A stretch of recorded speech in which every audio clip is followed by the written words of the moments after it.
Nick Rostopchin. In this video, I'm going to tell you about how you can purchase expensive Sony G-master lens without going in debt, selling any of your internal organs, or doing anything illegal. And if you watch this video until the very end, I will give you 3 tips on what makes this approach highly effective. You see, I've been shooting on a Sony mirrorless system ever since I had my little Sony A6000, and I absolutely loved it. The cool thing about crop sensor cameras is there was a wide variety of lenses that were available, and most of them were relatively inexpensive, like the Sigma 30mm f1.4. That was a phenomenal lens that's available at a $300 price point. And now that I've upgraded to the Sony a7R III, I need to match that beautiful sensor with the proper native Sony glass. Now, it's not an issue about purchasing a $2,000 lens.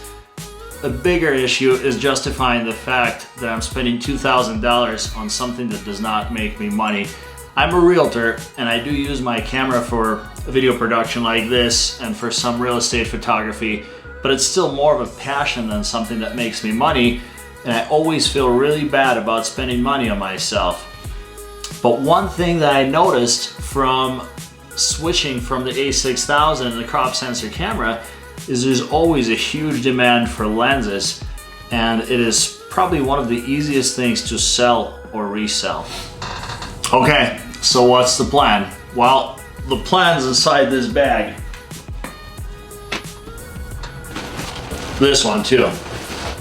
So the other day, I was just casually browsing one of the local Facebook yard sale pages, and I ran across an item that I didn't really need, but it was just too good to pass up. Both of the contents of these bags set me back just $40. Inside are 2 Minolta film camera bodies, along with a whole bunch of vintage glass. I'll show you guys the contents up close. So none of this is listed on eBay yet, but just realizing from the past and selling my crop sensor glass, a lot of this glass will go for much more than $40.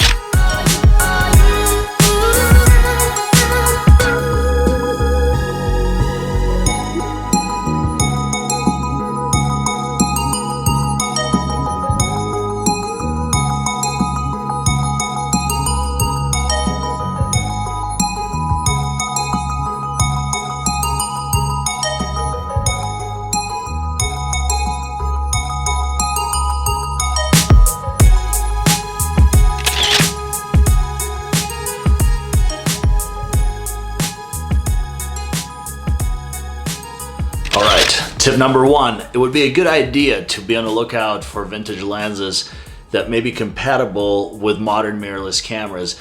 A lot of the older vintage lenses can be adapted to a Sony, Canon, or a Nikon with an adapter that converts them to work with a modern camera.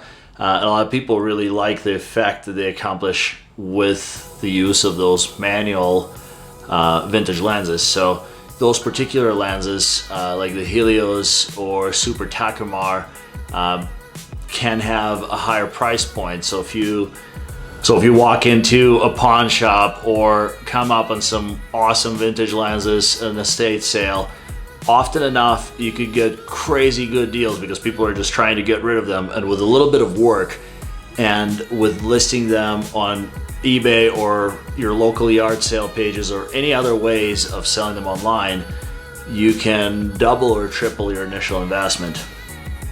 That brings me to my next point. When you take your photos of whatever it is that you're selling, make sure that your photography for your product pictures is on point, because ultimately photos sell, and there's nothing more frustrating than shopping for a vintage lens or a used lens with pictures that don't do the justice to the product. So set up your lighting, have a good backdrop, and just take care of your close-ups that fully demonstrate the front lens element, the rear, the overall condition of the lens, and that will definitely sell. Some of the camera bodies that could be found in the antique stores or estate sales have a tremendous value because they're incredibly old and people will collect just about anything, including those vintage cameras. So that could be a risky investment. Make sure you do your research online and see what the item that you're about to purchase is going for prior to making that investment, because you can also lose some money. So protect yourself against those losses. Guys, thank you so much for watching. There is a part 2 coming of this video that will tell you how much I profited from the content of those 2 huge camera bags. Please consider subscribing to my YouTube channel. Show it some support by giving a like. If you have any additional ideas or if you've done something similar to this, please drop me a comment below. I would love to hear about your experience.